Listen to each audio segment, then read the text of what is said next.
যুক্তরাষ্ট্রের সাথে সমঝোতা করেই সরকার গঠন করেছেন তারেক রহমান।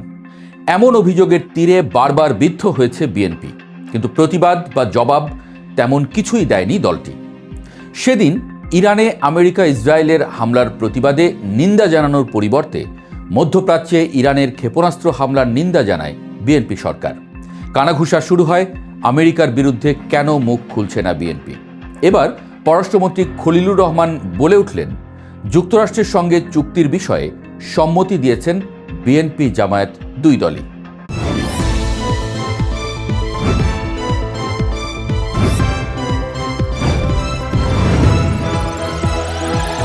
ইরানের উপরে হামলার ঘটনায় ইসলামী দলগুলো মিছিল করছে, অথচ কেউ আমেরিকার নাম মুখে আনছে না, সেটা জামায়াত হোক কিংবা বিএনপি। খলিলুর রহমানের এহেন উক্তির পর কি ঘটনা অনেকটা পরিষ্কার হয়ে গেল? উঠেছে এমন প্রশ্ন। এদিকে আবার বিএনপি জামায়াতকে সংসদের ডেপুটি স্পিকারের পদ দিয়ে দিচ্ছে। সমালোচকরা আরেক ধাপ এগিয়ে বলা শুরু করেছেন, মিলেমিশেই তাহলে চলতে যাচ্ছে বাংলাদেশ। বাংলাদেশের রাজনীতিতে বৈদেশিক শক্তির প্রভাব বা পরাশক্তিগুলোর ভূরাজনৈতিক হিসাব নিকাশ কখনোই নতুন কোনো বিষয় ছিল না। তবে সাম্প্রতিক বছরগুলোতে বিশেষ করে রাজনৈতিক পট পরিবর্তনের এই চূড়ান্ত পর্যায়ে এসে এই সমীকরণ যেন আরও অনেক বেশি দৃশ্যমান এবং জটিল আকার ধারণ করেছে। অতীতের দিকে ফিরে তাকালে আমরা দেখতে পাই, একটি অবাধ, সুষ্ঠু এবং গ্রহণযোগ্যমূলক বা অংশগ্রহণমূলক নির্বাচনের দাবিতে পশ্চিমা বিশ্ব, বিশেষ করে যুক্তরাষ্ট্রের যে সোচ্চার অবস্থান ছিল, তা প্রকারান্তরে তৎকালীন বিরোধী দল বিএনপির রাজনৈতিক আন্দোলনের পালে ব্যাপক হাওয়া জুগিয়েছে। তবে এখন রাজনীতিতে চরম আদর্শবাদের চেয়ে বাস্তববাদ বা রিয়েল পলিটিক যে বেশি কার্যকর, তারেক রহমানের নেতৃত্বাধীন সরকার হয়তো এখন দেশবাসীকে সেটাই প্রমাণ করে দেখাতে চাইছে।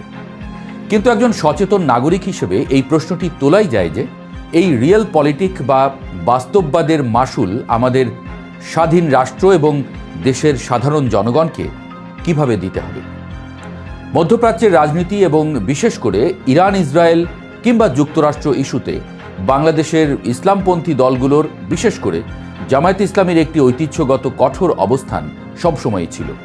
রাজপথে তাদের উত্তপ্ত স্লোগান, প্ল্যাকার্ড এবং মার্কিন সাম্রাজ্যবাদ বিরোধী জ্বালাময়ী বক্তব্য একটা সময় দেশের নিয়মিত রাজনৈতিক চিত্র ছিল। কিন্তু বর্তমান চিত্র সম্পূর্ণ ভিন্ন এবং বেশ বিস্ময়কর। ইরানের উপর যখন আমেরিকা এবং ইসরায়েলের নজিরবিহীন হামলা হলো, তখন ইসলামী দলগুলো রাজপথে নামলেও তাদের মুখে যুক্তরাষ্ট্রের বিরুদ্ধে কোনো সরাসরি বিষোদ্গার শোনা যায়নি। এমনকি খোদ সরকার এবং ইসরায়েলের আগ্রাসনের সরাসরি নিন্দা করার বদলে কূটনৈতিক ভারসাম্য রক্ষার নামে এমন বিবৃতি দিল, যা মূলত পশ্চিমাদেরকেই খুশি করে। এই নীরবতা কোনোভাবেই স্বাভাবিক নয়।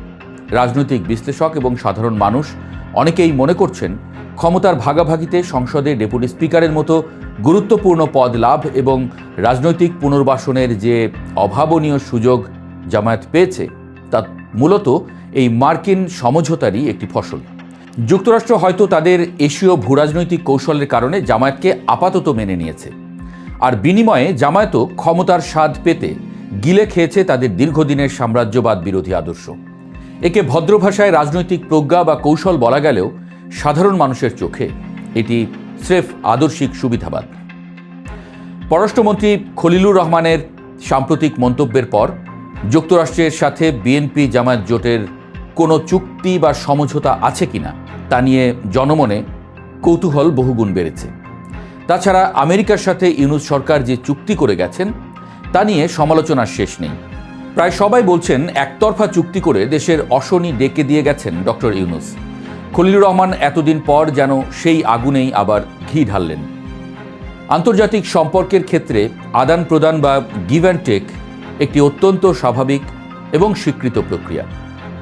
একটি রাষ্ট্র তার জাতীয় স্বার্থেই অন্যান্য পরাশক্তির সঙ্গে চুক্তি করবে, এটাই প্রত্যাশিত। কিন্তু সেই চুক্তির শর্ত যদি দেশের মানুষের আবেগ, স্বাধীন পররাষ্ট্রনীতি এবং সার্বভৌমত্বের মর্যাদাকে বিন্দুমাত্র ক্ষুণ্ণ করে, তবে তা অবশ্যই গঠনমূলক সমালোচনার দাবি রাখে। ইরান ইস্যুতে বিএনপি সরকারের যে বর্তমান অবস্থান, তা কেবল একটি সাধারণ কূটনৈতিক বিবৃতি নয়, এটি একটি সুস্পষ্ট বার্তা যে তারা নিজেদের স্বাধীন চিন্তার চেয়ে পশ্চিমাদের মন রক্ষায় বেশি আগ্রহী। ফিলিস্তিন বা মধ্যপ্রাচ্যের মজলুম মানুষের পক্ষে বাংলাদেশের আপামর জনতার যে ঐতিহাসিক এবং নৈতিক অবস্থান, সেখান থেকে সরে এসে কেবল মার্কিন প্রশাসনকে খুশি করার জন্য নীরবতা পালন করা কোনোভাবেই একটি স্বাধীন ও আত্মমর্যাদাশীল রাষ্ট্রের লক্ষণ হতে পারে না। এটি একটি নবগঠিত সরকারের আত্মবিশ্বাসের অভাবকেই প্রকট করে তোলে। একটি গণতান্ত্রিক সরকারের সবচেয়ে বড় শক্তি হওয়ার কথা দেশের জনগণ, বিদেশি কোনো পরাশক্তি নয়। যখন কোনো সরকার বাইরের শক্তির উপর অতিমাত্রায় নির্ভরশীল হয়ে পড়ে, তখন দেশের অভ্যন্তরীণ নীতি নির্ধারণেও সেই বিদেশি শক্তির ছায়া পড়তে বাধ্য। বিএনপি তাদের দীর্ঘ রাজনৈতিক সংগ্রামে গণতন্ত্র, ভোটাধিকার এবং আইনের শাসনের কথা বারবার বলে এসেছে। দেশের মানুষও তাদের সেই সংগ্রামে সমর্থন জুগিয়েছে একটি ইতিবাচক, স্বাধীন এবং গণতান্ত্রিক পরিবর্তনের আশায়। কিন্তু ক্ষমতায় বসার পর যদি দেখা যায় যে সরকার তার প্রতিটি গুরুত্বপূর্ণ রাজনৈতিক বা বৈদেশিক সিদ্ধান্তের জন্য বিদেশের দিকে তাকিয়ে আছে, তবে সেই পরিবর্তন কতটা অর্থবহ তা নিয়ে সংশয় জাগাটা অমূলক নয়। আমরা স্বীকার করি, যুক্তরাষ্ট্রের সঙ্গে সুসম্পর্ক রাখা বাংলাদেশের অর্থনীতির জন্য, বিশেষ করে আমাদের তৈরি পোশাক খাত এবং রেমিটেন্স প্রবাহের জন্য অত্যন্ত জরুরি। কিন্তু সেই সুসম্পর্ক হতে হবে সমতা এবং পারস্পরিক শ্রদ্ধার ভিত্তিতে, নতজানু হয়ে নয়।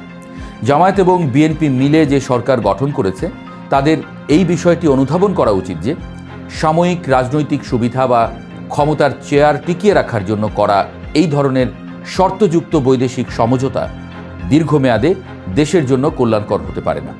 দেশের অভ্যন্তরীণ রাজনীতি ও বিদেশ নীতিতে পরাশক্তির হস্তক্ষেপকে এতটা স্বাভাবিক করে তোলা হলে তা ভবিষ্যতে বুমেরাং হয়ে ফিরে আসতে বাধ্য। একটি দেশের পররাষ্ট্রনীতি কখনোই কোনো একটি নির্দিষ্ট রাজনৈতিক দলের ব্যক্তিগত বা দলীয় স্বার্থের হাতিয়ার হতে পারে না। যুক্তরাষ্ট্র বাংলাদেশের অন্যতম বৃহৎ উন্নয়ন অংশীদার এবং তাদের সাথে কাজের পরিধি বাড়ানোর যৌক্তিকতা রয়েছে।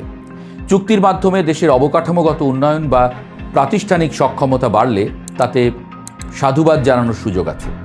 তবে চুক্তির আড়ালে যদি কৌশলগত এমন কোনো ফাঁদ থাকে যা আমাদের আঞ্চলিক প্রতিবেশীদের সাথে অহেতুক বৈরিতার সৃষ্টি করে কিংবা দেশের সম্পদের উপরে আমাদের নিজস্ব অধিকার ক্ষুণ্ণ করে, তবে তা হবে চরম হতাশাজনক। রাজনীতিতে শেষ বলে কিছু নেই এবং চিরস্থায়ী শত্রু বা মিত্র বলেও কিছু হয় না। বিএনপি জামায়াত জোট এবং যুক্তরাষ্ট্রের বর্তমান সম্পর্কের রসায়ন এই প্রবাদেরই একটি জ্বলন্ত উদাহরণ। একসময় যে দলগুলোকে যুক্তরাষ্ট্র চরমপন্থার আশঙ্কায় সন্দেহের চোখে দেখত, আজ ভূরাজনৈতিক স্বার্থের খেলায় তারাই হয়তো মিত্র। কিন্তু সরকারের নীতি নির্ধারকদের মনে রাখা প্রয়োজন, শুধু কূটনৈতিক সমঝোতা আর বিদেশি শক্তির আশীর্বাদ দিয়ে একটি স্বাধীন দেশের সাধারণ মানুষের মন চিরকাল জয় করা যায় না। চুক্তির শর্তগুলো যদি সত্যিই দেশের অর্থনীতি বা ভূকৌশলগত নিরাপত্তার জন্য হুমকি স্বরূপ হয়, তবে এই ক্ষণস্থায়ী ক্ষমতার স্বাদ অচিরেই তিক্ততায় পরিণত হবে। আমরা গভীরভাবে চাই বাংলাদেশ বিশ্বের সকল পরাশক্তির সাথে চমৎকার ও বন্ধুত্বপূর্ণ সম্পর্ক বজায় রাখুক, তবে তা যেন অবশ্যই দেশের আত্মমর্যাদা এবং জাতীয় স্বার্থকে বিকিয়ে দিয়ে না হয়। তা না হলে ইতিহাসের পাতায় এই আপোষ কেবলই ক্ষমতার লোভ হিসেবেই দেখা থাকবে। এমনটা না হোক, এটাই প্রেসের চাওয়া।